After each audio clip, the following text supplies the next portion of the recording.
partir... mieux avec ce micro-là. Ah, ce serait mieux là. Merci. J'aimerais partir de la notion de complexité. Enfin, il n'y a pas de rapport quelconque, il n'y a pas de discussion où ce mot apparaît. Pourtant, je pense qu'on n'en tire absolument pas toutes les conséquences épistémologiques et méthodologiques de cette complexité. Donc je commencerai par là. Nous n'avons pas accès à la complexité. Je n'ai pas accès à la complexité. Vous n'avez pas accès à la complexité. Nous en construisons des représentations. D'accord ? Donc ça me paraît quelque chose de fondamental parce que ça va, bien sûr, déboucher forcément sur le fait que cette notion épistémologique et méthodologique doit faire autorité pour aborder la complexité des situations, si on admet qu'elles sont complexes, elles ne sont peut-être pas toutes, hein, on doit se mettre à plusieurs, on doit additionner nos regards, les confronter, les débattre, les mettre en situation. Et j'ai beaucoup apprécié, moi, les premières conclusions du travail de Tact, hein, puisque, sauf à dévoiler un petit peu le secret de la suite, la notion de coopération est fondamentale. Face à la complexité, nous sommes des Monsieur Jourdain de la réaction sémantique. Notre cerveau a une fonction de fictionnalisation essentielle et on a besoin de donner du sens à ce que l'on perçoit. Et là, je vais être dans une perspective constructiviste. La réaction sémantique, c'est l'acte fondamental par lequel je constitue ma réalité en lui donnant un sens. Mon sens, le mien, pas le vôtre, pas le vôtre, pas le vôtre, pas le vôtre. On a tous différents sens. Je me l'approprie, je me la fais mienne, je m'en libère, puisqu'en fait, on peut donner plusieurs sens, hein, donc c'est ça notre liberté. Je réagis dans mes émotions. Alors là, je mets 3 croix. Est-ce que vous entendez parler dans les formations? Est-ce que vous entendez parler dans tous ces textes des émotions? Et pourtant, quand on est en situation, c'est quelque chose de fondamental, les réactions émotionnelles qu'on a tous. On peut parler pendant des jours et des jours de l'alerte. Si on n'est pas en soutien au niveau de ces problèmes émotionnels, on ne va pas beaucoup avancer, à mon avis. Hein. Bon, je m'engage. Je la comprends dans ma logique, je l'appréhende pour opérer sur elle, donc une anticipation d'action. Je la symbolise par la parole. Donc la réaction sémantique, c'est l'acte désaliénant où je choisis quel sens la réalité aura pour moi. Et ça me paraît fondamental. Ça m'amène tout de suite à vous dire, mais d'où ce type parle-t-il, hein, donc, puisque, au fond, cette réaction sémantique est essentiellement autoréférentielle. D'où je parle. Alors, j'ai déjà, évidemment, un certain âge, donc moi, j'ai une expérience, ce que j'appelle hybride, essentiellement, quand même, centrée sur quelque chose qui est quand même peut-être pas assez travaillé, mais toute la question de la maltraitance à domicile, en famille, la plus fréquente, souvent la moins visible et la plus problématique. Donc moi, j'ai été pendant pas mal de temps un alerteur potentiel. Donc, j'insiste beaucoup entre alerteur et alerté parce que je vais essayer de le répéter. Je trouve que le système d'alerte qui est très mis en valeur en France, enfin, dans tous les domaines, hein, moi j'appelle ça l'hystérisation collective, hein, aboutit peut-être d'une certaine façon à ce qu'on oublie, mais qu'est-ce qui se passe après l'alerte? C'est tout le sens de la recherche Tact. Qu'est-ce qui est garanti après l'alerte? On n'arrête pas d'alerter. Qui garantit quoi? Jusqu'où? Jusqu'à quelle résolution, évaluer comment, hein?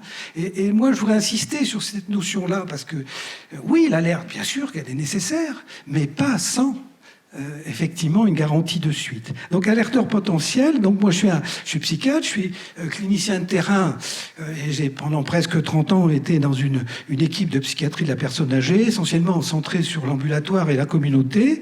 Je suis devenu, à partir de là, thérapeute familial, parce que les vieux viennent pas voir un psychiatre. Qui vient voir un psychiatre? Les familles, parce qu'elles en ont assez d'un vieillard qui s'agite et qui leur pose des problèmes, et en nous disant, vous savez, son cerveau va pas bien. Et on s'aperçoit à ce moment-là que la fille tire sur le bras droit, le fils sur le bras gauche, et quelqu'un d'autre tire sur la jambe. Et donc il s'agite, le vieillard. C'est son cerveau. Et non, c'est pas son cerveau. Donc c'est dans ce sens-là que je suis devenu thérapeute familial. Et les équipes ambulatoires travaillent à domicile. Et la question, c'est qu'est-ce qui se passe quand la maltraitance nous tombe dessus ? Comment on réagit tous quand on est sur le terrain de la clinique, hein ? Parce que tout pour moi part de la clinique. Deuxièmement, je suis aussi un travailleur de terrain d'une certaine façon, et en tant que psychiatre public, pendant ma carrière, effectivement, je me suis trouvé confronté à la question du soin contraint. Ça a été évoqué ce matin. Hein. Est-ce qu'on peut arriver à aider les gens quand il n'y a pas de demande ? Dans la maltraitance, bien souvent, ils ne viennent pas nous appeler pour dire « je maltraite », encore que ça peut parfois exister. J'ai quitté la fonction publique en 2016 et j'ai ouvert à temps très partiel un cabinet libéral. Et je me trouve dans une maison de santé pluridisciplinaire. Et là, c'est tout à fait intéressant de se trouver au milieu de 8 généralistes, 6 infirmières, etc., des kinés, différents professionnels, et de voir que ces gens-là sont très impliqués, effectivement, aussi dans la question de la maltraitance, la détection, et sont vécus. Quand il y a des tas de réunions dans différents endroits institués, on ne les voit pas, les libéraux. Comment on pourrait faire un petit peu pour travailler avec eux ? Il ne faudrait peut-être pas les oublier tout à fait. Hein, et donc ça me paraît tout à fait important. Deuxièmement, la psychiatrie personnalisée n'a pas pu exister sans finalement faire un partenariat étroit avec les services sociaux. Donc depuis maintenant pratiquement 30 ans, je travaille avec le service social personnes retraitées du CCAS de Pau, je viens de Pau, hein, et donc ces acteurs services sociaux sont en première ligne. Eux aussi, ils sont directement impliqués dans les questions de maltraitance. Hein, et donc, c'est tout à fait important. On fait des réunions de réseau très élargies à ce niveau-là. Et en particulier, il y a des acteurs qui, pour moi, sont essentiels pour la détection. Hein. Ce sont, par exemple, les services d'aide à domicile, les auxiliaires de vie. À quel endroit ces gens-là peuvent parler ? À quel endroit on peut les entendre ? C'est elles qui passent le plus de temps à domicile. C'est elles qui sentent les ambiances problématiques, les tensions. Hein. Elles ont des ressources, sûrement, pour nous dire des choses sur ce qui se passe dans les familles. Hein, plus que le généraliste qui, parfois, renouvelle l'ordonnance en 5-10 minutes tous les mois ou tous les 2 mois, je veux dire. Bon. Et donc, c'est quelque chose qui me paraît important. Le deuxième élément important, c'est la force et la gravité du clivage entre le médical et le social. Dans notre pays, je trouve que c'est quelque chose qui est excessivement délétère. On n'arrive pas à faire partager les choses à ce niveau-là. Hein. Alors, moi, j'ai fait mon CSMIT au Québec il y a fort longtemps, et c'était la naissance des centres locaux de santé communautaire, où là, effectivement, il y a cette idée de regrouper, malheureusement, qu'on n'a pas en France. La troisième expérience d'alerteur potentiel, j'ai participé à créer en 87 l'association Berne Alzheimer, des associations de famille. Je ne pouvais pas imaginer comment on pouvait travailler dans ce champ, si vous voulez, sans travailler avec les familles. Enfin, pendant 98,5%, qui c'est qui s'occupe des patients à domicile avec des risques effectivement de perte de tolérance ? C'est les familles quand même, c'est pas les professionnels, il faut qu'on arrête avec ça. Donc si on ne travaille pas avec les familles, si on n'a pas un temps d'écoute des familles, c'est là qu'on apprend ce que c'est d'avoir un malade à domicile. C'est pas à l'université, enfin bon, j'ai eu 1 heure de cours en 11 ans de formation sur ces questions-là. Donc ça me paraît quelque chose d'important. On a parlé de la proche-aidance très récemment. Voilà. Donc, je vais essayer de vous dire à travers ça que le système de l'alerte a un risque de pervertissement au sens où on pourrait déresponsabiliser les acteurs de terrain, hein, en disant c'est tout simple comme un coup de fil, voilà, et au bout du fil, il y a des gens qui règlent le problème. Dans mon expérience, je pense que les gens ne règlent pas le problème comme ça et que tout le monde a une place pour régler ce problème. Tout le monde a une place dans une coopération et c'est là que ça devient un petit peu compliqué. En même temps, je suis aussi un alerté. Je suis un alerté en sens où j'ai travaillé dans l'association Alma 64 en 1917 pendant 15 ans, et aussi au niveau de la commission scientifique, entre autres avec Robert Moulias, feu Robert Moulias, et donc au niveau de TAC. À un moment donné, ça devient insupportable d'être au téléphone et de pouvoir orienter les gens, sachant que ça va déboucher sur rien. J'ai quitté Alma. Hein, j'ai pris la position de dire tant qu'on ne sera pas intégré dans ce qui a été proposé, qui a été intégré dans un système global et de reconnaissance, on en voit parfois les gens un petit peu, on sait bien que ça ne va rien donner. Voilà. Appeler le procureur, ça ne va rien donner. Parfois, il y a des tas de domaines où ça ne donne rien du tout. Appeler le conseil départemental qui va faire une mise à disposition et les gens ne répondront pas, etc. etc. Bon. Donc, il faut à un moment donné qu'on arrête de croire chacun de notre côté qu'on a la solution. Personne n'a la solution. Personne n'a un regard sur la globalité. Ce regard doit se construire collectivement. C'est ça la difficulté. Et pour reprendre une formule d'un collègue, Jean-Marie Lemaire, qui a créé les phénomènes de clinique de concertation, dans le réseau, ça tire à balles réelles. Il dit souvent ça. Autre alerté, je suis médecin auprès du procureur de la République pour les mesures de protection, pour établir des certificats médicaux. Et je vois bien arriver comment, dans les familles en conflit, on instrumentalise la justice pour effectivement arriver à régler le problème de désaccords familiaux. C'est quand même quelque chose de fréquent. Alors, ça peut régler les problèmes d'argent, mais la violence se modifie. Hein, et effectivement, les familles, malgré la mise sous protection par un tiers, évidemment extérieur à la famille, continuent de s'engueuler, continuent de faire des pressions et des violences sur le patient. Il ne faut quand même pas croire que ça règle tout. L'autre domaine que je vois beaucoup, c'est recevoir des réquisitions après des signalements des travailleurs sociaux. Les travailleurs sociaux sont très inquiets, voient des gens en grande difficulté, font un signalement circonstancié au procureur et en général au parquet civil pour que le parquet civil déclenche une mise sous protection. On oublie une seule chose, c'est que il faut un certificat médical circonstancié et que la personne n'est pas obligée de venir voir un type comme moi. Et ils ne viennent pas, c'est classé sans suite. Voyez dans vos départements le nombre de signalements des travailleurs sociaux qui vont chez le procureur qui sont classés sans suite. À un moment donné, dans le 64, on a fait le calcul. Hein, je crois que c'était pratiquement 100 dossiers comme ça. Donc on vit avec ça depuis des années et tout le monde est bonnaise. Hein. Bon, voilà, c'est comme ça. Ben, ça débouche sur rien, mais bon, on a fait un signalement, c'est fait, et ce signalement ne peut rien donner.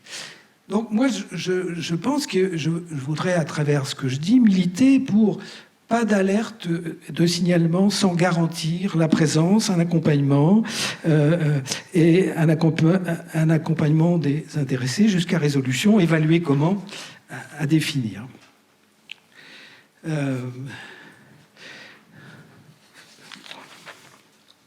Alors, pour moi, tout part de la clinique. Je pensais vous présenter un sociogénogramme animé, mais j'ai absolument pas le temps.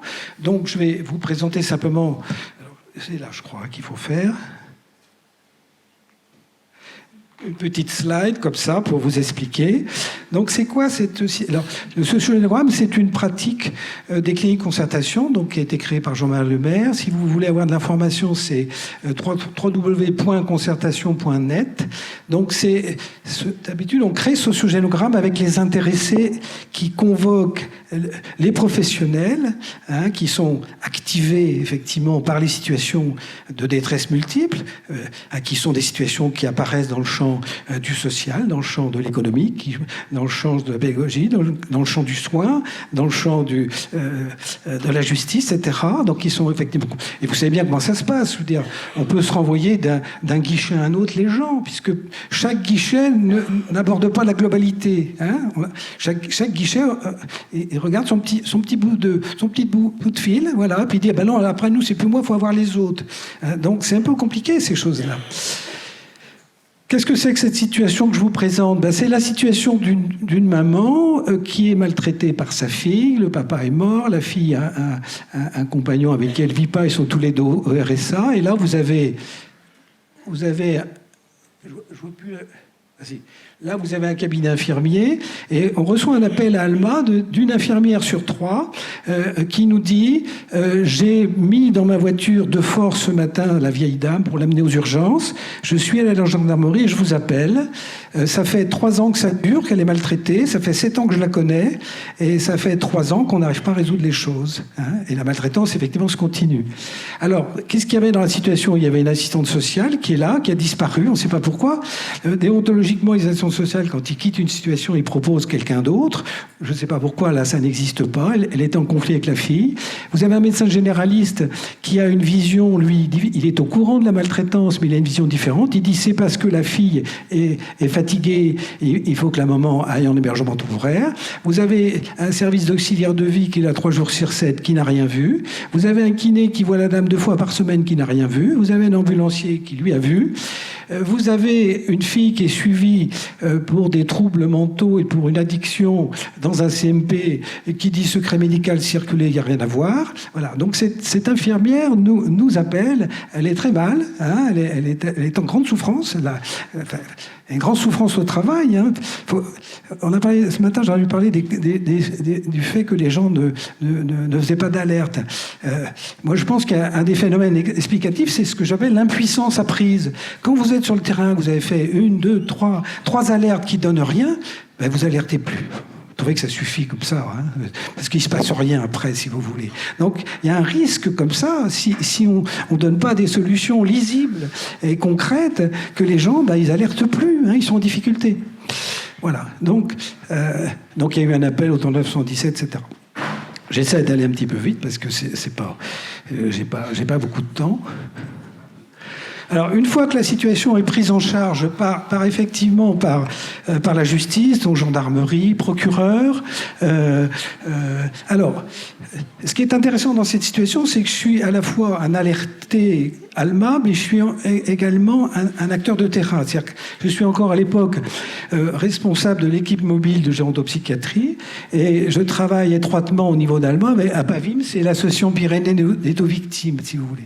L'association Pyrénées des victimes est nommée par le procureur pour représenter la dame au procès et effectivement, on essaie de dire à l'infirmière, ben, vous avez bien fait, vous avez arrêté cette violence à votre façon, vous avez fait comme vous avez pu, il y avait le feu, il y avait d'urgence, effectivement, mais qu'est-ce qui va se passer quand elle va ressortir? Parce qu'elle est actuellement en service de moyen séjour, la vieille dame, mais elle a toujours une fille, hein, elle va sortir du moyen séjour. Et qu'est-ce qui va se passer à ce moment-là entre elles deux?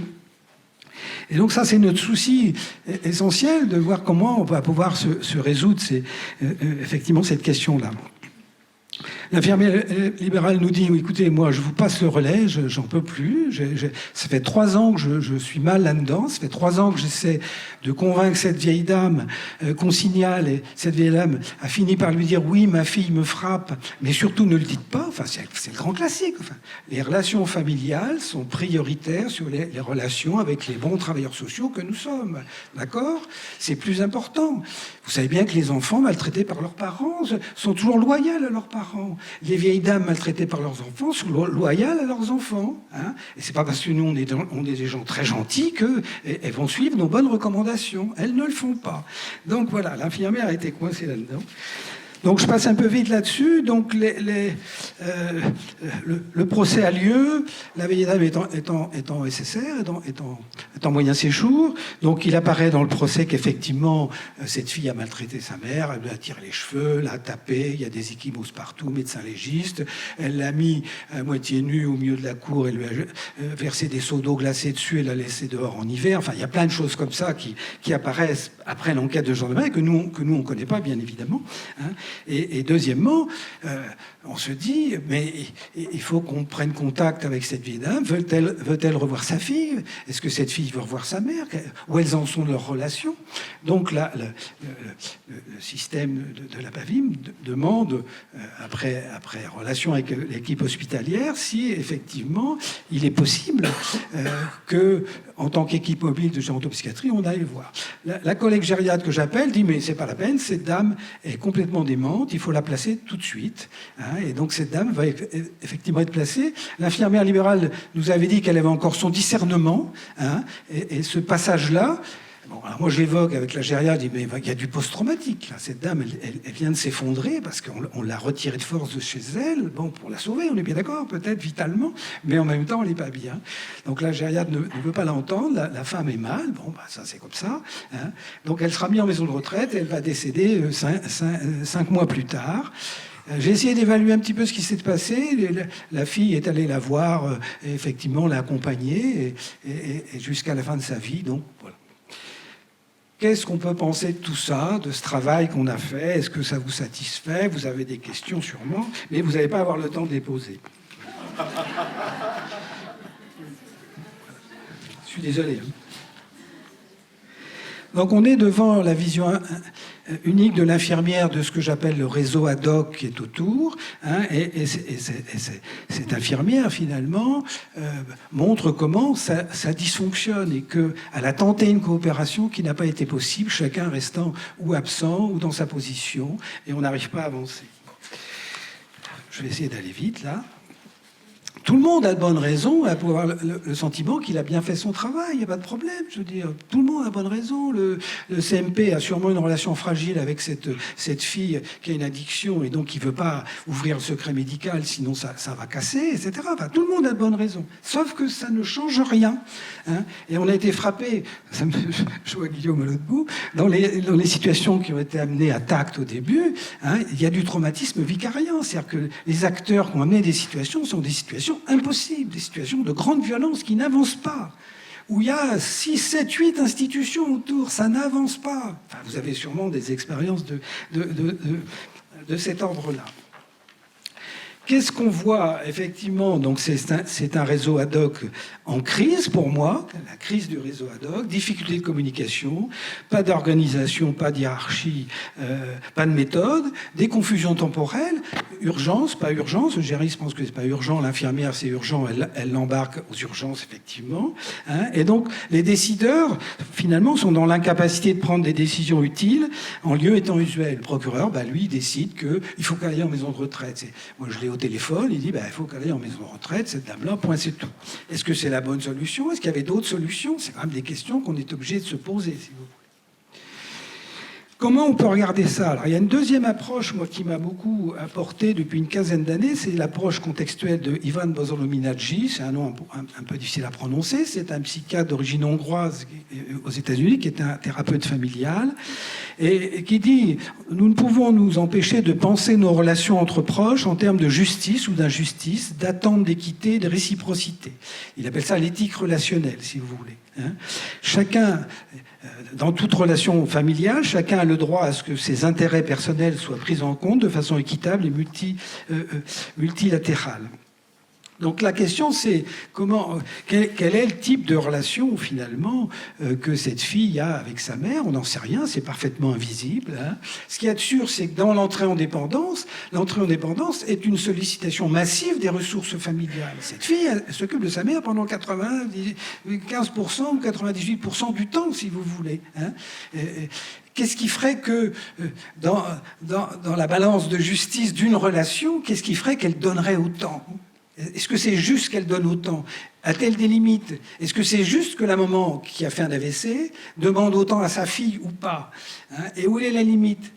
Et qu'est-ce qu'on peut faire, nous, en tant que témoins, de ce calcul, de cette évaluation de la limite, si vous voulez, hein? On voit bien dans l'aide aux aidants actuellement, je veux dire, c'est souvent effectivement évoqué. À un moment donné, la maltraitance émerge quand la limite est touchée. Une des questions pour moi essentielles dans mon travail, par exemple, avec les familles, c'est de dire à un aidant, est-ce que vous savez à quoi vous verrez que vous êtes en train de toucher vos limites? C'est vraiment une question pour moi de base et essentielle. Vous aurez peut-être des limites. Dans les réunions avec l'association Alzheimer, c'était fréquent, je veux dire. Comment vous saurez que vous êtes... On ne sait pas quand on a notre limite, quand on prend en charge effectivement un parent, on ne le sait pas. Tant qu'on n'a pas l'expérience, on ne peut pas le savoir. On va le découvrir chemin faisant. Notre boulot, c'est de les aider à découvrir s'ils sont en train de toucher la limite. Parce que s'ils touchent la limite, c'est là qu'il y aura de la maltraitance et on sait que c'est assez effectivement fréquent. Je continue d'avancer un petit peu. Il y a un deuxième apport théorique qui m'a beaucoup touché et aidé, c'est la question des syndics. Les syndics, c'est les sciences du danger. Et je me baladais dans les rayons de la FNAC comme ça et je vois un livre qui s'appelle « Le risque psychologique majeur ». Alors je dis, mais on est en plein dedans, la maltraitance, le risque psychologique majeur.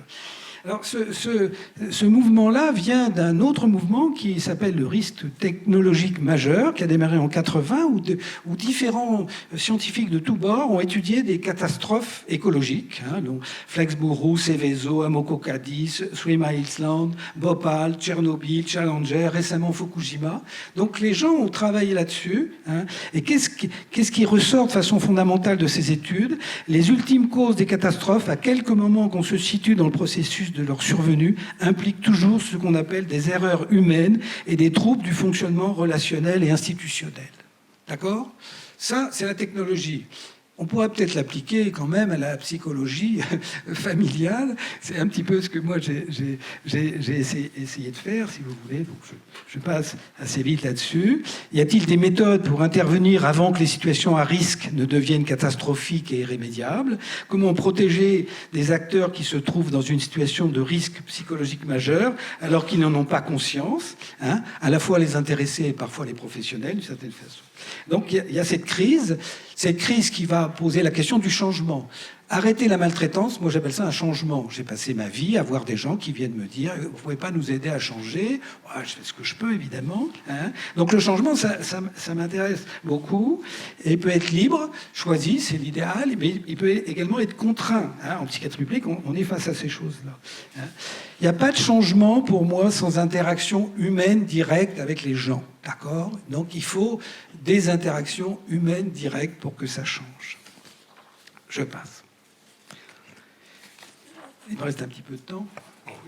Ah bon, d'accord, je ne me rends pas compte du temps.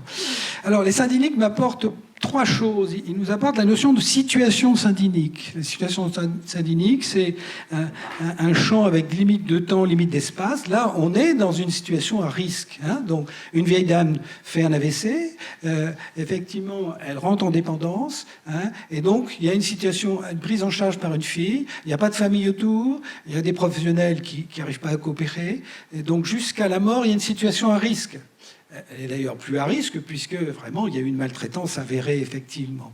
Donc, et j'ai entendu, je crois que c'est Mélanie ce matin, parler des notions de situation à risque. On a déjà des notions là-dessus, quand même, empiriquement là-dessus. Moi, j'ai beaucoup travaillé avec Robert Moulias, qui était le président de la fédération. Je veux dire, il avait des tas d'exemples en tant que gériatre de ces choses-là. Donc, est-ce qu'on ne pourrait pas, et c'est un peu ce qu'on a essayé de faire, repérer les situations à risque pour avoir une plus grande présence dans ces situations? Chaque situation a aussi ce qu'on appelle un potentiel syndynique. Donc il y a une séquence, semble-t-il, situation normale, première dénonciation minoritaire, signe avant-coureur, on appelle ça aussi les signaux faibles, événements précurseurs, quasi-incident, incident, phase de crise imminente, crise aiguë, maltraitance. Est-ce qu'on peut penser ça comme ça? Donc il faut qu'on arrive plus tôt. On a parlé de prévention ce matin, là, quand même. Comment on va s'y prendre pour la prévention? Enfin, on a par rapport à ça ce qu'on appelle des déficits systémiques syndinogènes, et donc les syndyniques ont mis en valeur effectivement des déficits de type culturel, la culture de l'infaillibilité, pardon. C'est l'exemple du Titanic. Ce Titanic, il est insubmersible, d'accord? Voilà, donc il y a un iceberg, on va dedans, et on sait ce qui s'est passé après. La culture du simplisme. Le généraliste, dans la situation, qu'est-ce qu'il dit? Il faut que cette femme, elle aille se reposer un peu en famille d'accueil pour que la fille se repose. Voilà, il y a qu'à. Sauf que ça se fait pas, ça s'est jamais fait. Et donc la maltraitance continue, il n'y a pas de problème, on simplifie. Culture de la non-communication. Vous l'avez vu, la culture du nombrilisme. Il y a deux déficits organisationnels qui sont intéressants, où là, finalement, c'est une domination du critère productiviste sur les aspects de sûreté ou de sécurité. Donc, chacun fait son travail à court terme. La question de l'évaluation, de l'adaptation du travail qui est fait à court terme sur la situation n'est pas faite. Ça prend du temps. Alors peut-être que le temps, c'est de l'argent, sûrement. Il y a la question de la dilution des responsabilités, et ça aussi, c'est quelque chose de tout à fait important. Il y a 4 déficits managériaux, absence de système de retour d'expérience. Enfin, la recherche TAC, pour ça, est passionnante. Enfin, il faut publier toutes ces situations cliniques qui sont des situations de mise au travail collective, interprofessionnelle. Enfin, et là, il y a une ressource énorme. Enfin, ça fait moins de 30 ans que j'entends les mêmes trucs. On donne la définition des maltraitances, d'accord. Bon, est-ce que ça nous aide beaucoup au quotidien? On nous dit que c'est quoi le secret professionnel?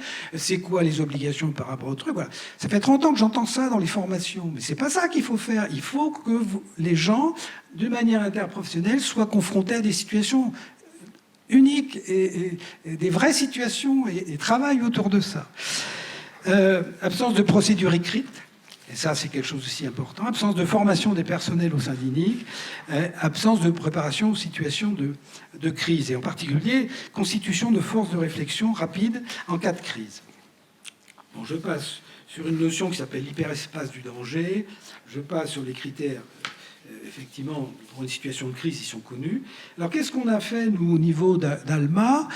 On est un peu un ALMA un peu particulier, on nous l'a dit, on n'arrête pas de nous le dire à la fédération, c'est-à-dire qu'on est sorti du cadre, c'est-à-dire qu'on a dit, le téléphone, ça suffit pas, il faut... Les gens, des fois, nous disent, d'ailleurs, on voudrait vous rencontrer.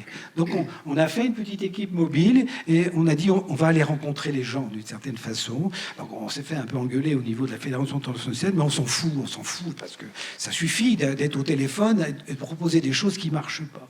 Donc on a fait cette petite équipe mobile avec finalement des hybrides aussi. On est des hybrides dans cette équipe d'une certaine façon. Hybrides à deux niveaux. Il y a des gens qui viennent du travail social, c'est indispensable, la science sociale, qui a fait de la supervision au travail social. Il y a des gens qui viennent effectivement du soin et de l'aide aux victimes, hein, qui sont en même temps médiateurs familiaux, qui sont thérapeutes familiaux. Il y a des gens qui viennent de l'éducation, et là on a une prof de sciences de l'éducation qui fait de la supervision à des médiateurs familiaux depuis 10 ans, hein, et qui donc nous a fait réfléchir à la construction de savoir. Il faut dans chaque situation construire un savoir adapté à la situation collectivement, effectivement. Et puis il y a le domaine du soin, c'était plutôt moi, qui suis donc thérapeute familial.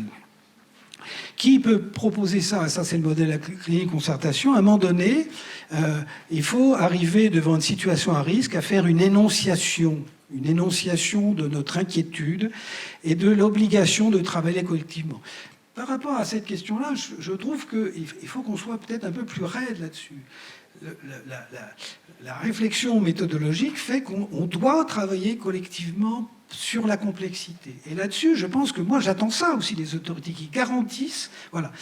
Moi, je vais militer de plus en plus sur, après la maltraitance institutionnelle qu'on a travaillé au niveau de la HAS et avec Alice, moi, je propose la négligence par défaut de participation à la coopération. Il va falloir qu'on crée cette notion-là. On ne peut plus dire, moi je veux pas répondre, ça ne m'intéresse pas. Maintenant, les gens qui ne répondent pas, il faut savoir pourquoi ils ne répondent pas. Ils peuvent avoir de bonnes raisons. Mais il faut leur dire quelque chose quand même, si vous voulez. Hein. Il faut d'abord, premièrement, que la famille soit prévenue. On ne peut pas continuer de parler des gens sans qu'ils sachent qu'on parle d'eux et sans leur faire de retour. Ça, c'est vraiment fondamental. Il n'y a qu'une situation où on peut le faire, c'est quand on est en danger. Hein, si vous avez affaire à un acteur paranoïaque qui vous en veut, bon, faut quand même se méfier. Hein. Enfin, en tant que psychiatre, j'ai un peu appris ça d'une certaine façon. Hein. Voilà. Mais sinon, c'est fondamental à un moment donné. Et pourquoi pas inviter les familles, ça dépend des cas, à travailler, si vous voulez, avec nous. Ce processus-là sera présenté dans le rapport, dans une monographie, si vous voulez. Pourquoi c'est si difficile? Parce que ce travail, c'est un travail transdisciplinaire. Enfin, c'est pas simple de faire du transdisciplinaire tous ensemble, des gens qui se connaissent pas. Et donc, cette équipe mobile est là pour venir aider les acteurs de terrain. Hein. C'est pas seulement des gens à distance, comme ça, qui réfléchissent, qui ont des belles idées. Tout le monde peut avoir des superbes idées par rapport à la maltraitance, il n'y a pas de problème. Est-ce que ces idées sont utilisables et praticables par les acteurs de terrain? C'est ça qui m'intéresse, moi, si vous voulez. Hein, bon, si c'est pas praticable, ça ne sert pas à grand-chose, les bonnes idées, d'une certaine façon. Hein. Philippe, il va falloir bientôt conclure. Eh bien, ça tombe bien, je me sens dans la conclusion, effectivement. Donc, il faut que nos méthodologies fassent autorité, hein, avec les familles. Et l'idée, c'est donc faire un énoncé où tout le monde sait ce que chacun sait. Ce qui caractérise un peu notre système, effectivement, c'est qu'on ne sait pas ce que savent les autres. Voilà. Nous sommes inquiets pour Madame X, qui a eu un AVC il y a 7 ans, qui la laisse en situation de dépendance, nécessitant des aides familiales et professionnelles importantes.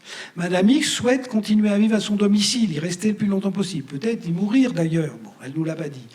C'est parfois une situation difficile, voire complexe, et il est de notre responsabilité de veiller à ce que les prestations soient à la hauteur de ses besoins et que nous détections ses limites. Cette évaluation nécessite la contribution de tous. Ça, c'est l'énoncé. Nous sommes également inquiets pour sa fille, très présente dans la situation d'aidance, d'autant qu'elle a elle-même des soucis de santé, qui peuvent, et son soutien peut altérer sa santé.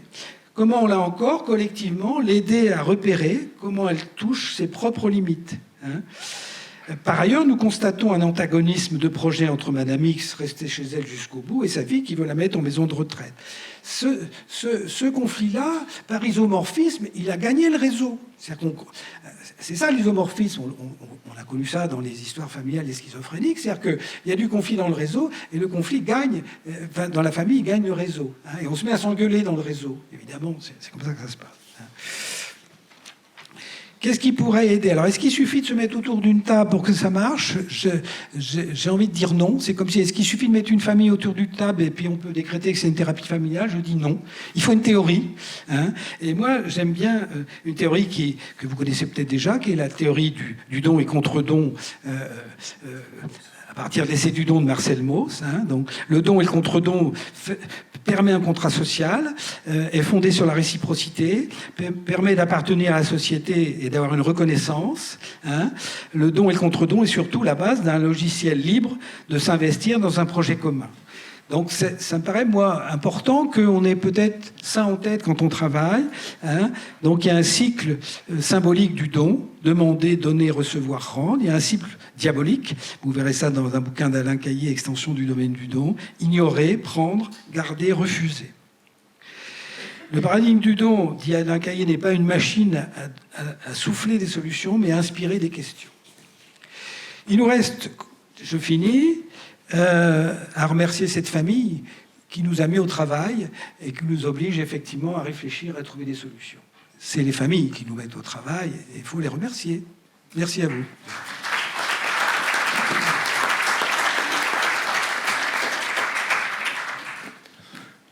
Merci beaucoup Philippe pour ta présentation et puis pour la richesse des approches et de l'outillage théorique que tu nous offres pour pouvoir réfléchir ces situations complexes. Je vais maintenant, sous forme de questions,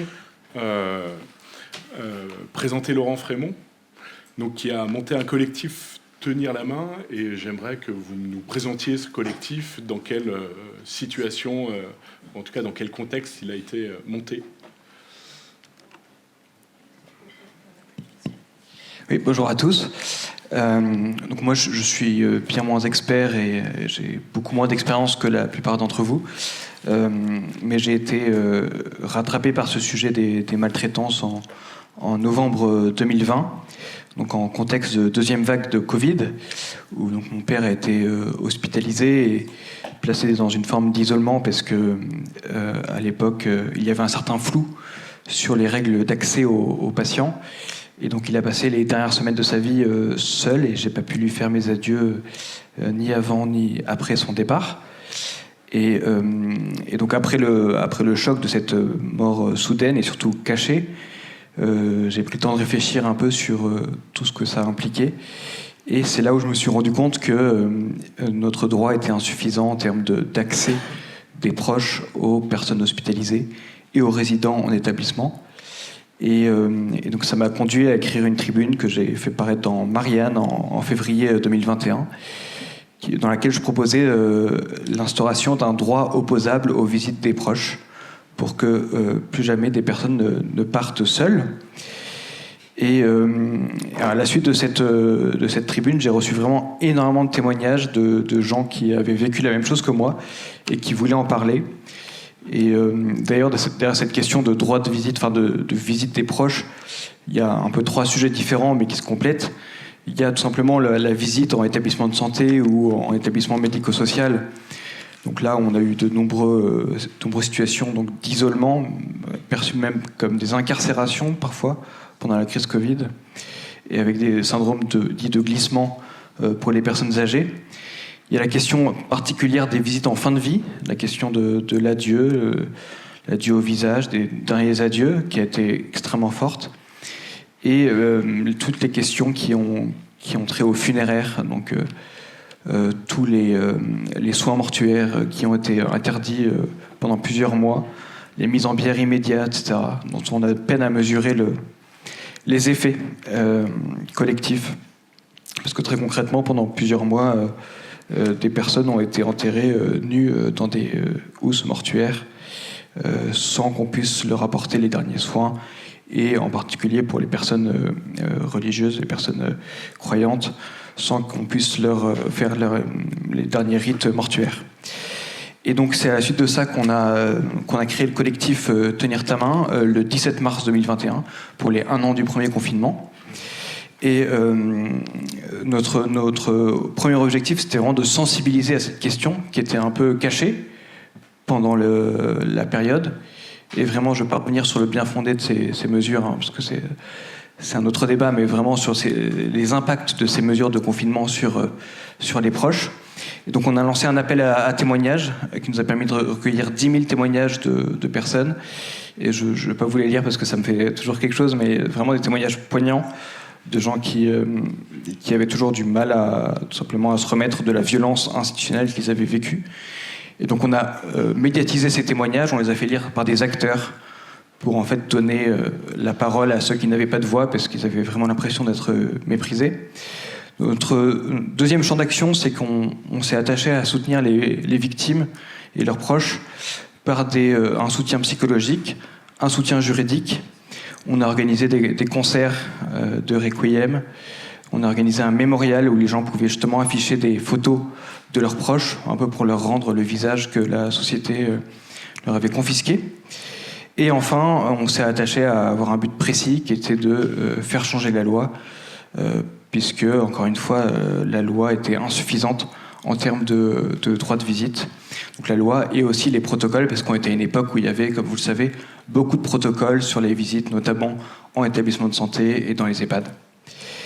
Et donc on a poursuivi ce travail qui s'est concrétisé en octobre 2021 par le vote d'une proposition de loi au Sénat, vote à l'unanimité, donc instaurant le droit de visite, mais contre l'avis du gouvernement. Et donc cette proposition de loi est restée bloquée au Sénat, donc n'est jamais passée devant l'Assemblée. Et là-dessus, il y a eu les élections, changement d'équipe, etc. Et comme l'expliquait Alice Casagrande ce matin, il y a une très forte instabilité institutionnelle qui fait que c'est compliqué d'avoir un suivi dans l'action publique. Mais heureusement, justement, on est tombé sur Alice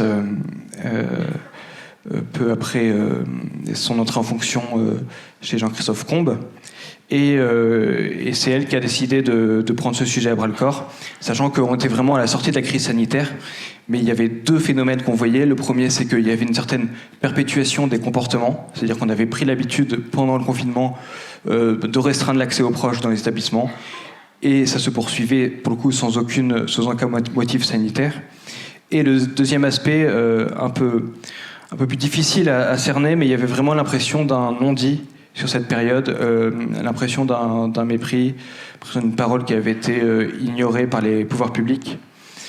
Et donc c'est là où on a monté, grâce à Alice, la mission sur le droit de visite, donc qui a été lancée en avril 2023, donc qui était composée d'experts du sujet, d'experts pluridisciplinaires, dont Florence Bourgès qui est ici, et donc avec des regards très différents sur cette question finalement du lien de confiance. Et donc cette mission pendant 6 mois nous a permis de recueillir encore d'autres témoignages et surtout d'aller auditionner toutes les personnes, la plupart des personnes qui étaient aux responsabilités à ce moment-là, mais aussi les acteurs de terrain, parce qu'on s'est très vite rendu compte que les conséquences, elles n'étaient pas seulement sur les proches, mais aussi, et peut-être parfois surtout, sur les professionnels qui avaient dû subir cette période.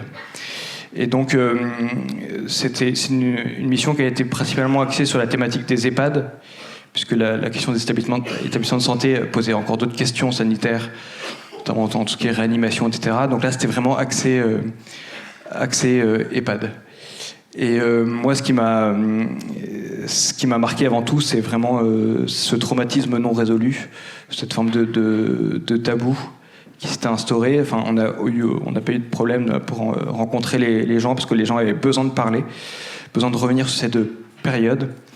Et un autre élément qui m'a marqué, c'est une forme de sidération qu'on peut expliquer évidemment par les circonstances, mais certains décisionnaires n'étaient pas en mesure d'expliquer les décisions qu'ils avaient pu prendre à l'époque. Donc c'était assez intéressant de de voir cet état de sidération face à de maltraitance involontaire, entre guillemets, parce que les gens ne se rendaient pas compte des conséquences des mesures qu'ils avaient pu édicter.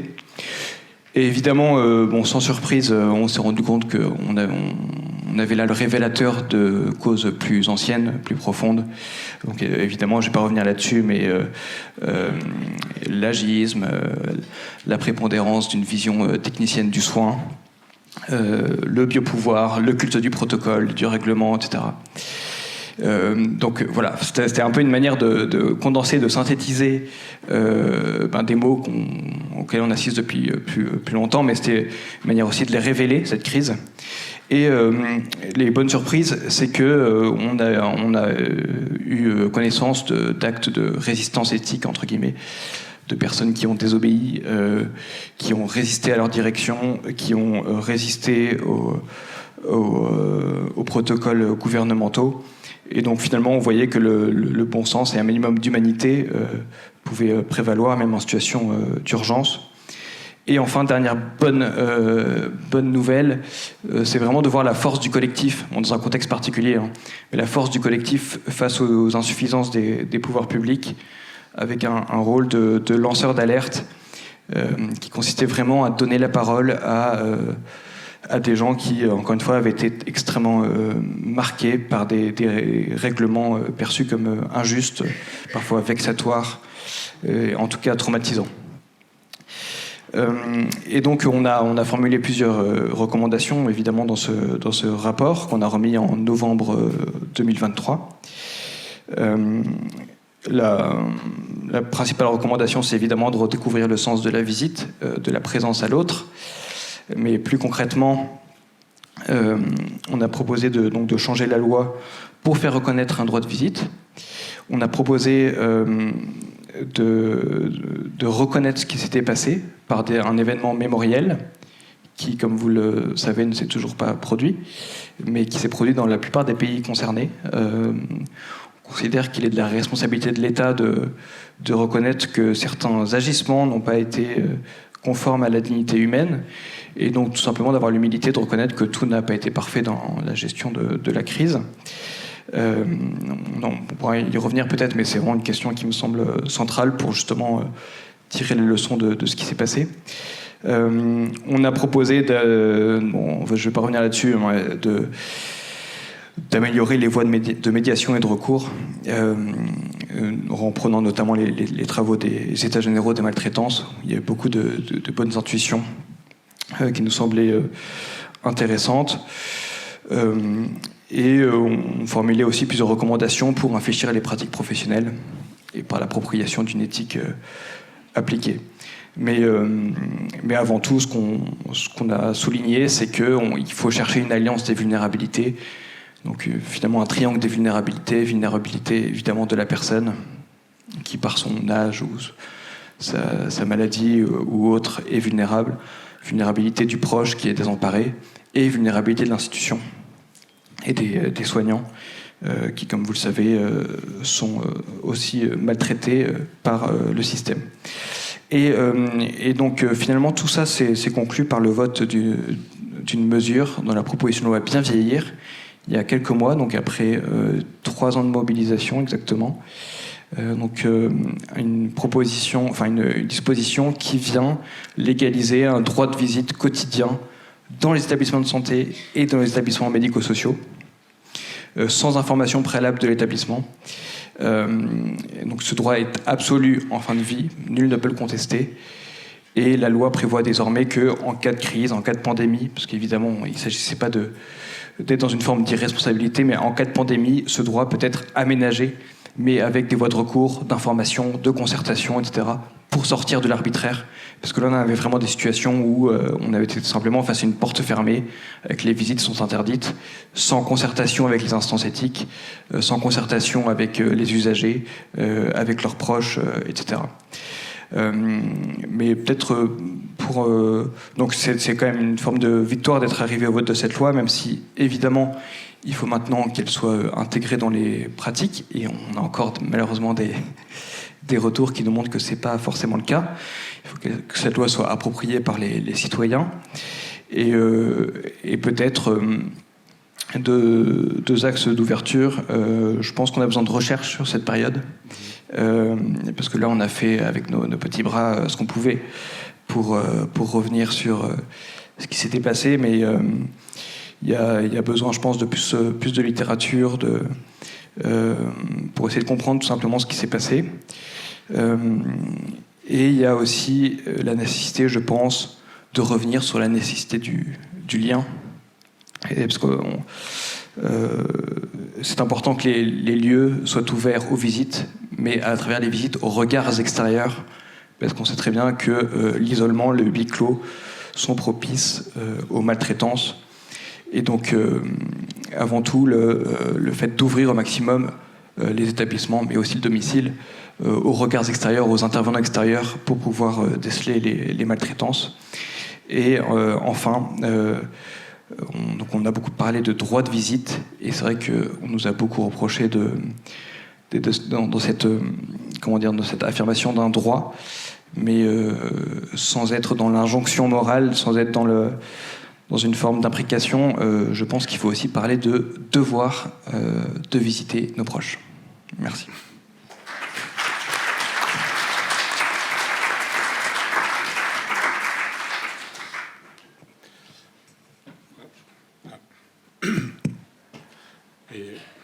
Alors, je vais peut-être reprendre ici.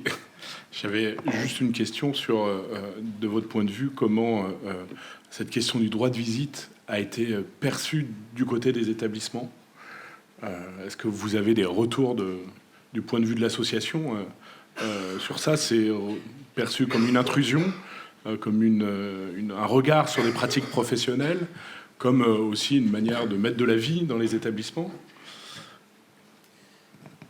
Je dirais qu'il y a un peu un décalage entre les soignants, les intervenants de terrain et les directions, qui sont souvent dans une forme de prisme juridique qui les pousse à éviter à tout prix toute forme de risque.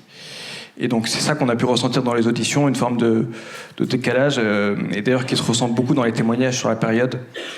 On avait beaucoup d'aides-soignantes, d'infirmières qui disaient moi j'ai tout fait pour laisser les portes ouvertes, mais mon directeur me disait de fermer. Je ne veux pas généraliser parce que c'est compliqué d'avoir des données fiables, mais de manière générale je dirais que ça a quand même été bien accueilli, même s'il y a toujours des difficultés.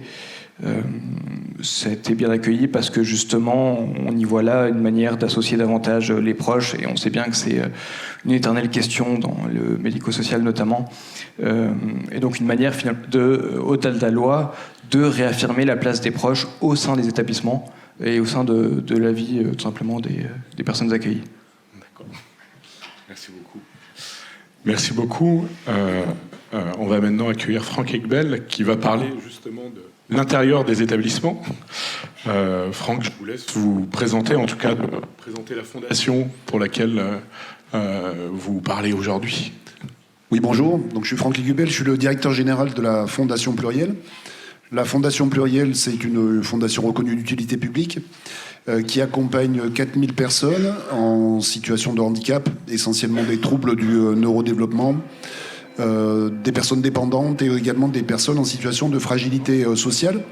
Donc on est implanté en Franche-Comté, le siège est à Besançon, et on gère 67 structures avec un peu plus de 2000 professionnels. Nous accompagnons les personnes de la plus tendre enfance, j'ai envie de dire, donc dès 3 ans jusqu'à un âge très avancé pour certaines d'entre elles. Et nous les accompagnons aussi bien en établissement, ce qu'on appelle dans les murs, qu'à domicile en milieu ordinaire. Donc si vous voulez, on a un champ d'action qui est extrêmement vaste, à la fois par le public et que l'on accompagne par le périmètre géographique. Et on est également amené forcément à interagir avec la sphère familiale des personnes que l'on accompagne. Donc tout ça fait que les zones à risque de maltraitance, même si potentiellement la maltraitance peut se nicher partout, sont très nombreuses, qu'il s'agisse de maltraitance d'un professionnel à l'encontre d'une personne accompagnée, de la maltraitance entre personnes accompagnées ou de maltraitance qui se déroulerait dans la sphère familiale. Et sur le public qui est le vôtre, donc le handicap mental, quelle est la spécificité, à votre avis, sur la prise en compte de la parole de ces personnes qui sont en situation de handicap?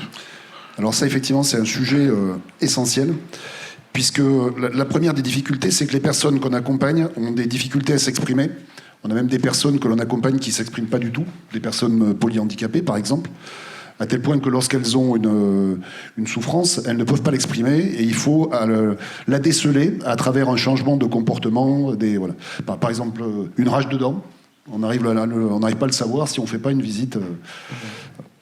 et elles ne peuvent pas le verbaliser elles-mêmes. Donc de là à signaler elles-mêmes un acte de maltraitance, voilà, on en est assez loin. Et même pour celles qui peuvent s'exprimer, il y a un certain nombre de biais dans la manière dont elles peuvent l'exprimer.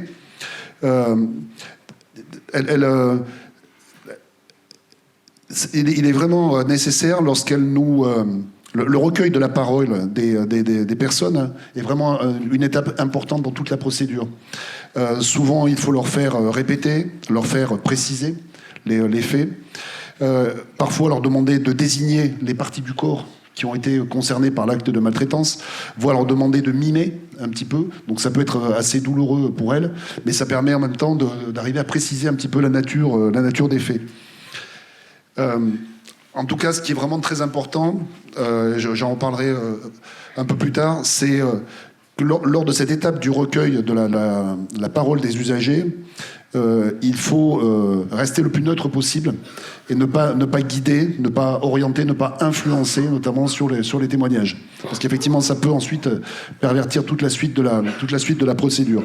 Donc par exemple, nos professionnels sont formés pour poser des questions ouvertes et pas des questions fermées, en ne disant pas est-ce que c'est telle personne qui t'a fait ça à tel endroit, mais et ensuite qu'est-ce qui s'est passé, ça s'est passé où, parce que ça c'est vraiment très important pour la suite de la procédure. Les témoignages aussi peuvent être soumis à interprétation, parce qu'il y a quand même pas mal d'altérations de la réalité de la part des personnes qu'on accompagne. Par exemple, il peut y avoir des confusions qui sont liées au temps. À quel moment ça s'est passé ? Ça s'est passé hier, ce matin, quand j'étais petite. Des confusions spatiales aussi, ça s'est passé dans la voiture, dans la cuisine. Voilà. Et donc, il est nécessaire de refaire préciser, même si on s'efforce de prendre la parole telle qu'elle nous est livrée. Et puis, une autre caractéristique des personnes déficientes intellectuelles, c'est qu'il y a une forme d'autocensure. Parce qu'il y a notamment un rapport à l'autorité vis-à-vis de l'éducateur qui fait qu'elles s'interdisent parfois de dénoncer certaines situations qu'elles considèrent comme normales alors qu'elles relèvent très clairement de maltraitance. Par exemple, des témoignages tels que il m'a mis une claque, mais c'est normal, j'ai fait des bêtises. Voilà. Ça, ce sont des choses qu'on entend assez souvent dans nos établissements lors de recueils de témoignages, par exemple. En tout cas, on recueille systématiquement la parole et on trace systématiquement tout signalement qui nous est rapporté par les personnes concernées, mais ensuite, forcément, on les traite un petit peu avec discernement. Et dans ces procédures-là, comment la Fondation s'organise quand il faut aller plus loin, c'est aller voir la police, la justice, ou en même temps se poser la question d'un professionnel qui serait impliqué dans des actes de maltraitance graves? Alors peut-être déjà vous dire comment on travaille avec la police et la justice. On sait, il y a des initiatives qui ont été prises par nos têtes de réseau, nos unions et fédérations au niveau national, pour conclure des conventions cadres avec le ministère de l'Intérieur et avec la gendarmerie, qui nous permettent ensuite sur le terrain d'engager des actions concrètes, telles que de la formation des agents au facile à lire et à comprendre, par exemple, la labellisation de certains commissariats avec le label S3A, vous savez, c'est le petit pictogramme qui atteste que les lieux sont et que le personnel a été formé pour l'accueil des personnes déficientes intellectuelles et plus généralement pour des sensibilisations au handicap. Donc ça, c'est des actions qu'on a pu mener sur le terrain. Il faut également être conscient que les personnes déficientes intellectuelles ont une vraie peur. Enfin, une audition au commissariat ou à la gendarmerie est encore plus traumatisant que pour chacun d'entre nous. Et là aussi, c'est quelque chose qui se prépare. Alors, non pas pour préparer des réponses aux questions, mais pour préparer la mise en scène dans laquelle ça va se dérouler. Et puis, très souvent, on propose que les personnes soient accompagnées par un professionnel, non pas pour intervenir en lieu et place de la personne, mais pour la rassurer. Et le plus souvent, c'est accepté par les policiers ou par les gendarmes. Et à ce stade-là aussi, alors tout le monde a entendu parler de l'affaire d'Outreau et des conséquences, effectivement, les enseignements qu'en a tiré la justice sur le recueil de la parole des victimes, justement en essayant de ne pas influencer les témoignages, d'avoir des questions ouvertes et pas des questions fermées, et vraiment la posture de neutralité est très, très importante dès le début de la procédure, voilà, afin qu'on plus tard ça ne puisse pas être utilisé à l'encontre des personnes en disant que finalement ces témoignages-là leur ont été suggérés. Ce qu'on évite aussi, c'est de demander aux personnes d'avoir à raconter leur histoire 10 fois. C'est-à-dire que elles vont aller spontanément se confier auprès d'un professionnel en qui elles ont confiance. Si ensuite elles doivent à nouveau raconter leur histoire au chef de service, au directeur, puis à la gendarmerie, puis au juge d'instruction, ça fait à la fois beaucoup de souffrance. Et en plus, compte tenu de leurs difficultés, il peut y avoir des petites divergences dans chacune des versions qui ensuite pourraient également être utilisées contre leurs intérêts. Donc ça, on évite de le faire. C'est pour ça qu'on a formé la plupart de nos professionnels justement au recueil de la parole, sans mener d'enquête, de manière neutre, mais en respectant effectivement cette neutralité. Ce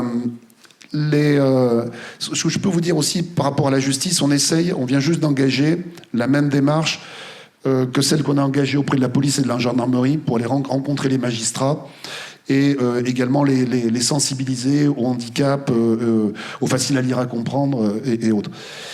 Pour avoir fait l'année dernière l'expérience d'un procès d'assises aux côtés de personnes que l'on accompagne donc déficientes intellectuelles. Le procès se tenait 7 ans après les faits. Donc c'était évidemment très difficile pour elles de se retrouver dans le tribunal, où en plus le mis en cause comparaissait libre. Donc elles étaient assises à 3 mètres de leur agresseur, hein, parce que ça a été confirmé par le jugement. Et même si les magistrats prenaient des précautions lorsqu'ils s'adressaient à elles, les avocats de la partie adverse, eux, cherchaient au contraire à exploiter toutes les fragilités de leurs témoignages pour justement montrer que finalement, c'était pas crédible. Et dans cette affaire-là, heureusement qu'on avait des preuves matérielles qui ont finalement porté la décision, sinon ça aurait pu être remis en question. Donc c'est vraiment... C'est choquant, mais c'est la réalité. Comment la Fondation a pu mettre en place des points de vigilance pour essayer de prévenir ces situations de maltraitance ? Alors, pour ce qui relève de la prévention, déjà, il faut dire que dans le secteur médico-social, la culture historique était plutôt de ne pas signaler et d'essayer de cacher ces situations, parce que forcément, à un moment, ça jette le discrédit sur l'établissement, sur l'institution, association ou fondation. Voilà. Et finalement, il y avait pas une posture naturelle qui consistait à signaler systématiquement tout ce qui se passait. Nous, on assume le fait, en tout cas c'est notre ambition, d'être complètement transparent. Parce qu'on considère que c'est la base finalement de la confiance qu'on demande, hein, en tout cas aux familles qui nous confient un proche, aux personnes qu'on accompagne, mais également aux professionnels aussi qui travaillent chez nous et qui savent qu'en tout cas il n'y a aucune situation qui ne sera pas dénoncée. Donc ça veut dire qu'on traite systématiquement toutes ces situations-là et on donne suite. Ensuite, une des meilleures façons finalement de lutter contre la maltraitance, c'est sans doute de promouvoir la bientraitance. Donc là, effectivement, former les professionnels aux bonnes pratiques professionnelles. Et on a aussi engagé au sein de la Fondation 2 démarches. L'une en faveur de l'autodétermination, dans laquelle on a embarqué à la fois les personnes accompagnées, les professionnels, mais aussi à la marge les familles, de manière à ce que les personnes sentent finalement qu'elles sont légitimes à dénoncer des situations qui leur semblent anormales. Et une deuxième démarche pour encourager la réflexion éthique chez nos professionnels. Voilà. Et puis, accessoirement, on a développé aussi, alors avec les personnes en situation de handicap, un certain nombre d'outils, dont on est assez fier, qu'on appelle le violentomètre, qui est adapté Donc il leur permet finalement, avec un certain nombre d'items qui relèvent de la vie affective et sexuelle, de la gestion de l'argent ou des relations avec ses proches, toutes les situations qui sont considérées comme normales, de manière aussi à avoir un référentiel de ce qui est normal, toutes les situations dans lesquelles il faut commencer à s'inquiéter et à signaler, et vraiment les situations qui sont gravissimes et dans lesquelles là il faut vraiment dénoncer, demander de l'aide parce qu'on est en danger. Et dans les situations où les familles sont mises en cause, soit pour des actes graves, soit aussi pour des actes qui iraient à l'encontre de l'autodétermination de personnes adultes et en situation de handicap, là, est-ce que vous avez réfléchi à des postures, à des pratiques ? Alors, il nous arrive de faire des signalements. Alors, pour les mineurs, il y a les signalements de situations préoccupantes que toutes les personnes qui travaillent dans le secteur de la protection de l'enfance connaissent, qu'on est amené à faire. Mais lorsque les personnes nous rapportent des situations de maltraitance intrafamiliale, là aussi, on les signale. Peut-être vous parler un petit peu de la procédure de signalement qu'on a mise en place, parce que forcément, les expériences dramatiques ont au moins la vertu de nous aider à construire des procédures, ensuite, qui nous permettent de faire face à de nouvelles situations. Voilà. Puisque le PowerPoint est revenu, je vais vous... Hop. Tac. On va en profiter. Voilà, c'est ça là. Donc, à la base, si vous voulez, lorsque là on parle d'actes de maltraitance plutôt graves, il y a le recueil systématique de la parole de la victime, dont je vous ai déjà parlé. Et aussi à ce stade-là, si effectivement, alors, ça dépend de la nature des faits, mais si les faits peuvent relever d'un délit ou d'un crime avec des actes de violence ou d'agression sexuelle, on n'y pense pas toujours, mais il est important de préserver la scène et l'espace dans lequel ça s'est produit. C'est-à-dire si ça s'est produit par exemple dans la chambre, il est important tout de suite de préserver les vêtements, la chambre, parce qu'ensuite il peut y avoir des prélèvements faits par les forces de police et il est important de les prélever. On n'y pense pas forcément. Ensuite, on s'efforce toujours d'entendre la version de la personne qui est mise en cause. Ça nous semble important, effectivement, d'avoir les deux versions, la version de la victime et la version, alors souvent du professionnel ou de l'autre personne accompagnée. Dans le cas d'une famille, on ne prend pas cette précaution parce que c'est un peu plus compliqué, mais on le fait en tout cas lorsque l'auteur présumé de l'acte de maltraitance est un professionnel ou une autre personne accompagnée. Et du coup, vous consignez oui. Ouais, l'ensemble. On consigne ça, et là on arrive à un premier niveau d'arbitrage pour savoir est-ce que finalement on signale ou est-ce que, de toute évidence, voilà, ce sont des affabulations parce que matériellement c'est pas possible, ce qui est rapporté, même en cherchant s'il n'y a pas pu y avoir des confusions avec une autre personne ou autre, quand de toute évidence c'est vraiment pas avéré, mais c'est très rare, on ne signale pas. Le plus souvent, effectivement, on donne suite. À ce stade aussi, on informe les familles. Alors, on informe les familles, même pour des adultes, lorsqu'il y a des mesures de protection, type mesures de tutelle ou autre, et on informe bien évidemment les familles en ce qui concerne les mineurs. Sauf si elles sont mises en cause, bien sûr. Alors, le signalement, que l'on consigne effectivement par écrit, on s'efforce à ce qu'il soit aussi factuel que possible, hein, sans tenir aux faits. On donne les versions de la victime potentielle et du mis en cause potentiel. Et ensuite, on a deux signalements parallèles qui partent. Il y a un signalement qu'on va appeler administratif, qui part donc aux autorités de tarification et de tutelle, que sont systématiquement l'Agence régionale de santé, et si c'est un établissement ou un service du champ de compétences du conseil départemental, il est également mis en copie. Et lorsque il y a des actes vraiment de maltraitance physique qui peuvent relever effectivement d'un délit ou plus, on fait un signalement également adressé au procureur et on informe également les forces de gendarmerie et la police. La différence entre les deux, c'est que dans le signalement qu'on envoie, le signalement administratif, on anonymise à la fois le nom des victimes et des mis en cause, pour garantir quand même à minima la présomption d'innocence, notamment du professionnel, si c'est le cas, alors que c'est pas le cas pour la version qu'on transmet au procureur, bien évidemment. À ce stade, là, il faut traiter aussi, le deuxième niveau d'arbitrage, la question du salarié mis en cause. Parce que forcément, comme vous voyez sur la diapositive, on a 3 procédures à conduire en parallèle, qui sont complètement hermétiques les unes entre les autres et qui n'ont pas du tout la même temporalité. Donc à ce stade-là, il faut que nous-mêmes, même si on ne mène pas d'enquête, mais sur la base de ce que l'on sait de la personne qui dénonce les faits, de ce que l'on sait du professionnel, de ce qu'on sait du contexte. Il faut quand même qu'on se forge une conviction pour prendre des mesures éventuelles à l'encontre du salarié. C'est-à-dire que si on a l'intime conviction qu'il est vraiment l'auteur des faits qui nous ont été rapportés, on ne peut pas décemment le maintenir en poste dans l'établissement. Donc il faut prendre des mesures disciplinaires comme une mise à pied, puis éventuellement une convocation, un entretien préalable à un licenciement. Voilà. Donc là, on prend un risque. On prend un risque parce que c'est la mise à pied, c'est que quelques jours. L'entretien préalable, ça ne peut pas durer non plus très longtemps. Alors que le temps judiciaire, lui, va durer 6 ans, 5 ou 6 ans. Et si à la fin, on s'est trompé, ben on devra également rendre des comptes sur le plan du Code du travail, en tout cas du contentieux prud'homal vis-à-vis du salarié. Mais on est bien obligé de prendre des risques à ce stade-là. Et de quelle manière on fait ces arbitrages? On est seul, on est plusieurs, on a... Non, alors systématiquement, dès qu'il y a un salarié qui est mis en cause, on a des directions d'établissement ou de secteur, mais dès qu'il y a un salarié qui est mis en cause, ça échappe à leur décision, et on fait effectivement une petite cellule de crise dans laquelle il y a la directrice des ressources humaines, moi-même, la direction de la qualité, dans lesquelles, là, vraiment, avec la direction de l'établissement, on regarde vraiment ce qu'il y a dans le dossier pour prendre les bonnes décisions, puis pour les assumer ensemble, parce que ça peut être effectivement lourd de conséquences pour tout le monde. Ouais. Et quel retour vous avez aujourd'hui sur cette procédure, sur les fois où elle a été mise en place? Vous en êtes, vous avez apprécié de pouvoir vous reposer sur ce cadre-là? Oui. Alors, la situation à laquelle je faisais référence, qui datait de 2017, la procédure n'existait pas. Donc, on l'a un petit peu...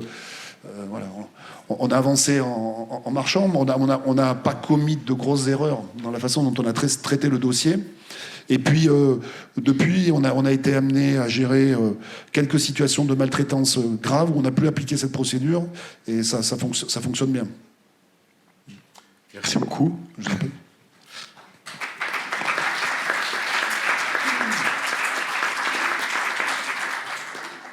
Est-ce qu'il y a des questions dans la salle?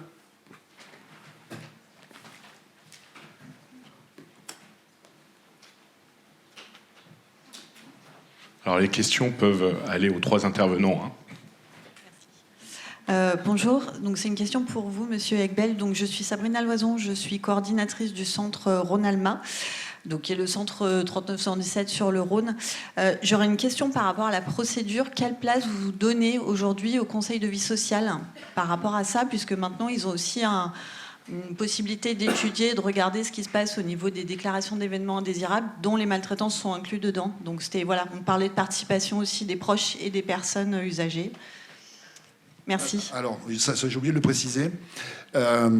Non seulement, alors le Conseil de la vie sociale est informé a posteriori, forcément, parce que là, vous imaginez bien que gérer une crise comme ça, dans les premiers jours, il y a beaucoup de choses à faire. Le signalement, c'est une des étapes, mais il faut aussi gérer la communication avec l'équipe de professionnels, avec les personnes qui sont accompagnées par la structure, avec les familles.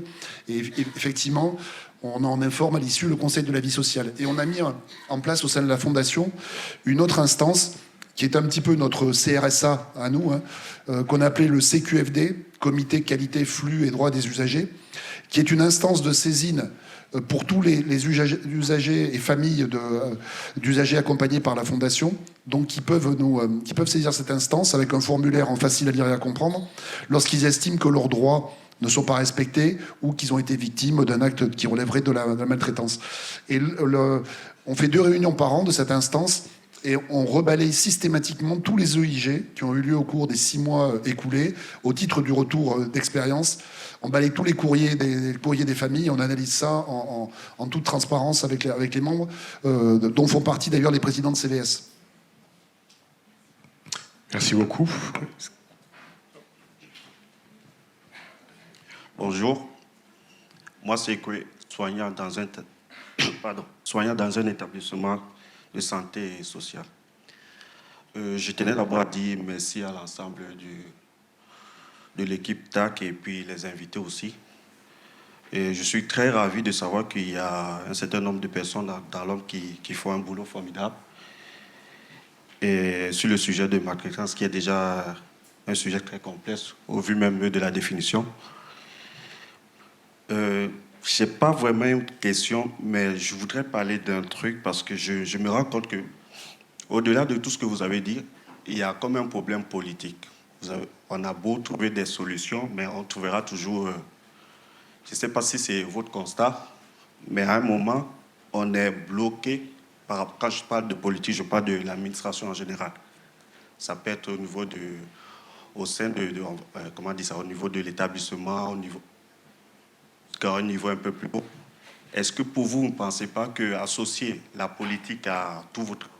ne vous freine pas?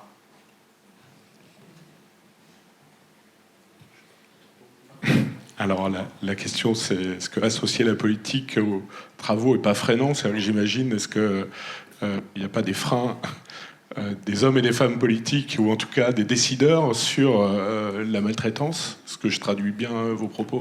Oui. Est-ce qu'il y a une réaction? Alors qui est plutôt un constat. Alors Laurent... Vous êtes arrivé à changer la loi là-dessus, mais si j'ai bien compris, il y a eu quelques difficultés. Je pense que c'est vraiment essentiel d'être en lien avec l'écosystème institutionnel, et pas que pour changer la loi, parce que c'est bien beau, mais aussi parce que c'est au niveau de l'administration que justement tous les écosystèmes sont représentés. Et donc, si on veut commencer à changer les pratiques, ça passe par les représentants, les fédérations, etc. Mais ça n'empêche pas évidemment un travail de terrain qui est indispensable et complémentaire, mais il faut être, je dirais, partout.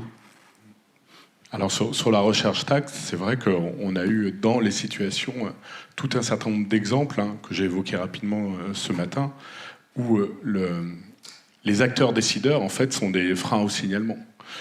Pour tout un certain nombre de raisons. C'est protéger la réputation de son établissement, parce que les enjeux d'un élu, d'une présidente ou d'un président de conseil départemental ne sont pas forcément celui des personnes ou celle des personnes de terrain, parce que l'appréciation aussi, sincèrement, de la situation, pour par exemple un DG ou une DG d'agence régionale de santé, va être divergente de celle des experts de terrain. Et là, dans ces situations-là, effectivement, il y a des situations de conflit, et des situations de conflit qui, structurellement, sont déséquilibrées. C'est-à-dire qu'aller à l'encontre du décideur quand on a un lien symbolique ou concret de subordination, ça demande des ressources, et des ressources qui soit se font au nom de l'expertise, c'est que je suis sûr de ce que j'avance, et je suis capable de faire porter cette voix-là, ce qui n'est pas donné à tout le monde, soit au nom aussi du collectif, c'est-à-dire là on va faire front pour pouvoir faire passer, ou en tout cas pour pouvoir aller à l'encontre de ce qui est décidé dans les établissements.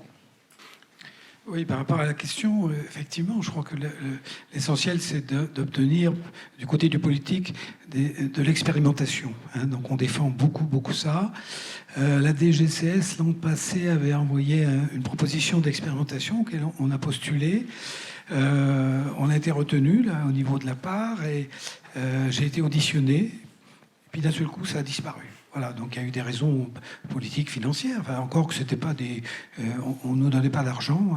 C'était effectivement gratuit. Alors, le niveau politique, c'est ce que j'appelle en clinique concertation la triade concertative. C'est-à-dire qu'il faut arriver à créer des liens de confiance entre les usagers, les professionnels, les décideurs, financeurs.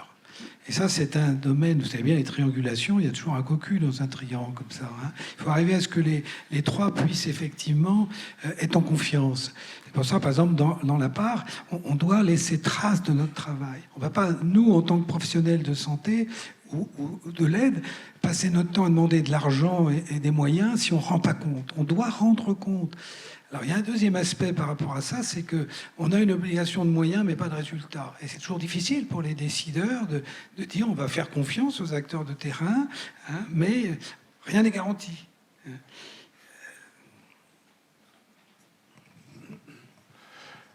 Alors, je propose qu'on passe à la deuxième table ronde de l'après-midi. Ah, il y a une question. Si, on va monter. Ça me fait faire du sport.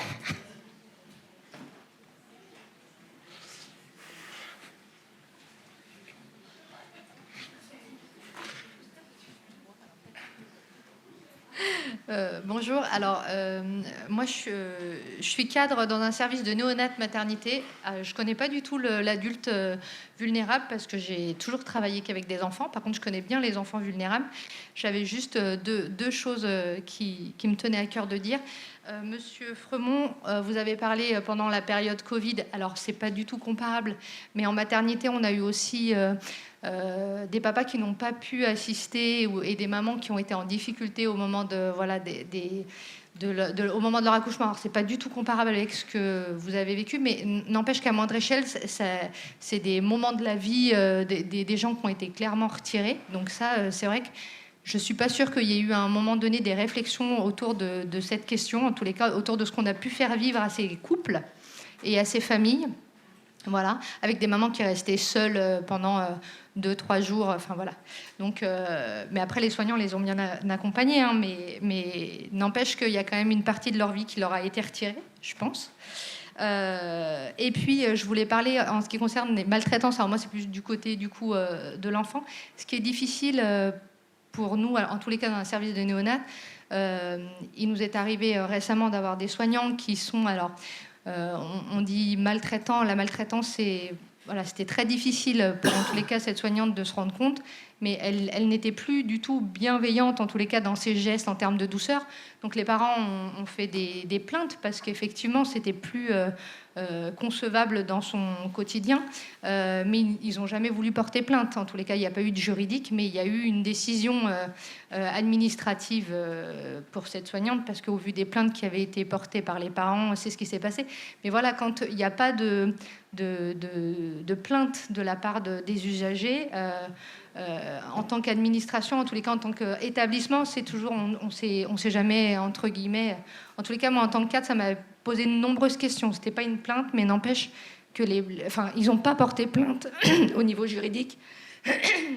Mais les plaintes qui avaient été portées en termes de non-bienveillance, c'est pas de la maltraitance physique, mais c'était de la non-douceur. Enfin voilà, chez des petits prématurés en termes de mobilité, etc. On peut voilà. Donc voilà, c'était deux réflexions que j'avais envie de partager. Merci beaucoup. Peut-être une réaction. En tout cas, moi, j'en ai une. C'est quand vous commencez effectivement à dire que c'est pas comparable entre une maison de retraite et un établissement qui accueille des jeunes enfants.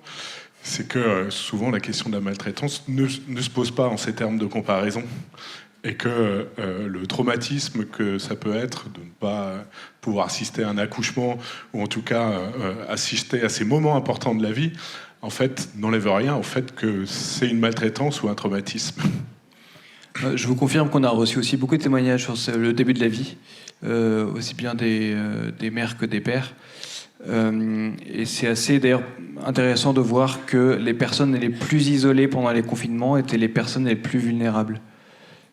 Pour des raisons évidentes, parce qu'il fallait les protéger, mais que ce soit la personne âgée, le patient hospitalisé ou le début de la vie, ça concernait globalement des personnes qui étaient exposées à des grandes vulnérabilités à ce moment-là de leur existence. Donc, et de fait, pour l'avoir vécu personnellement, malheureusement, ils sont tombés sur la mauvaise personne, parce que je connaissais un peu le sujet, mais pour l'avoir vécu personnellement, c'est un vrai traumatisme aussi en début de vie. Non, ce que m'inspire votre remarque, c'est que évidemment la maltraitance, elle est polymorphe. C'est-à-dire qu'il y a des actes caractérisés de violence, d'agression sexuelle ou autre, qui sont faciles à caractériser. Et puis il y a des petits actes de la vie quotidienne qui relèvent de la maltraitance. Ce matin, c'était dit, hein, une toilette ou un soin qui est fait de manière mécanique, sans douceur, c'est de la maltraitance. Des petites sanctions aussi, que des professionnels parfois appliquent à des personnes accompagnées, personnes en situation de handicap ou résidents d'EHPAD. Hein. Voilà, on les prive de la télécommande, ils font trop de bruit. Ces petites choses-là, ça relève aussi de la maltraitance. Ça ne fait pas pour autant l'objet d'un signalement en bonne et due forme. C'est traité sur le plan disciplinaire ou sur le plan du recadrage. Mais la maltraitance revêt vraiment des formes très, très, très diverses. Puis sur votre deuxième remarque, Effectivement, sur les maltraitances organisationnelles, institutionnelles, en fait, assez souvent, elles posent question de manière individuelle. On s'interroge sur est-ce qu'on a bien fait, est-ce qu'il faudra aller plus loin, etc. Et qu'on n'a pas forcément le point de vigilance de se dire mais en fait, il faudrait qu'on ait un temps pour en discuter. Pas besoin de faire une réunion d'1 heure, mais en tout cas qu'on partage les visions des uns et des autres, les frustrations, les rancœurs face à cette situation-là, qui permet aussi de pouvoir décider ensemble, déjà s'il y avait maltraitance, et ensuite si on a agi comme on aurait dû le faire, ou comment on pourrait agir mieux ou différemment si cette situation-là se reproduit, quoi. Ce qu'on a vu dans TAC, c'est qu'assez souvent... assez souvent, un certain nombre d'acteurs, de professionnels ou de bénévoles portaient le fardeau de la maltraitance seul, alors qu'ils savaient que c'était des questions qui étaient aussi posées par les autres. Et que, vu, on l'a vu aussi ce matin, que ça touche à des questions aussi émotionnelles, et que dans l'univers professionnel, c'est d'autant plus dans le travail social et le soin, c'est le moment où on met à l'écart l'émotion. Ou en tout cas, il faut la maîtriser parce qu'on est face à une personne accompagnée, face à un soignant, etc. Après, c'est vrai que ça a été dit 2 fois ce matin qu'il ne fallait pas faire de lien entre la question des moyens et la question de la maltraitance. Mais quand même, quand on a 2 personnes ou 3 personnes pour assurer le réveil de 40 résidents, c'est pas la même bientraitance. Donc forcément, la question des moyens, elle est quand même importante. Et ça pose vraiment des questions en tant qu'organisme gestionnaire. Nous, actuellement, notre comité éthique s'est saisi d'une question autour de ça, en disant jusqu'où on accepte de faire finalement moins bien, de dégrader l'accompagnement. À quel moment, en tant que personne morale, on dit stop ? Alors, Alice Casagrande m'a dit qu'elle allait suivre l'après-midi dans le train. Donc voilà, si elle ne vous a pas entendu, on lui fera passer le message. Ça amène aussi la question qui est double et qu'on découvre dans le travail qu'on a fait. C'est-à-dire qu'à la fois, il est clair qu'il faut amener l'interdit, mais à la fois, il faut amener la question, ceux qui font ça, ils ont des raisons de le faire. Et c'est ça qui nous coince souvent, effectivement, là, l'histoire des enfants, etc. Qu'est-ce qu'elle a, cette soignante, cette aidante qui d'un seul coup se met à maltraiter? Alors il ne faut pas qu'elle le fasse, on est bien d'accord, mais qu'est-ce qui fait qu'elle le fait?